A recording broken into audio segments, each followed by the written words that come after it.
আবার সেই আমরা হাবড়া স্টেশনের বিক্রম ভাইকে পেয়ে গেছি। বিক্রম ভাই কেমন আছিস? ভালো না। কেন কি হয়েছে? তুই তো ভাই এখন বড় লোক হয়ে গেছিস। আচ্ছা কেন ভালো না কেন, কি হয়েছে? এরা তো তোমাদের মোবাইল তো কিনে দিতে পারো। মোবাইল আচ্ছা রাখো রাখো রাখো, এইগুলো রেখে নাও, একটু রেখে নাও, রেখে নাও, রেখে নাও, রেখে নাও। দেখো এই যে ছোট্ট ভাই একার হাতে সংসার চালায়। এই ভিডিওটা কিন্তু আগেরবার আপনারা অনেক ভালোবাসা দিয়েছেন, সেই জন্য কিন্তু আবারও আজকে হঠাৎ করে হাবড়া থেকে আমরা শিয়ালদায় যাচ্ছি বিক্রম ভাইয়ের সঙ্গে দেখা। ভাই কেমন আছো? ভালো। মাস্ক কেন মুখে? কারণ করোনা ছড়াচ্ছে না। আচ্ছা এই যে এইগুলো যে বিক্রি করো, হাতে ব্যথা হয় না? কি করবো? কষ্ট কেন? করে দিচ্ছে না কেন?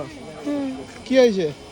কষ্ট না করলে হয়? কি বাবা কি আচ্ছা শোনো শোনো শোনো, একটা কথা বলি, অনেকে কিন্তু তোমাকে ভালোবাসা দিয়েছে, বলছে যে বিক্রম ভাইয়ের কি কোনো টাকা পয়সা লাগবে, আমরা কি আর্থিক সাহায্য করব, আমাদের এরকম বলেছে, কিন্তু নাম্বারের জন্য কেউ করতে পারেনি। তোমার কি কোনো নাম্বার আছে?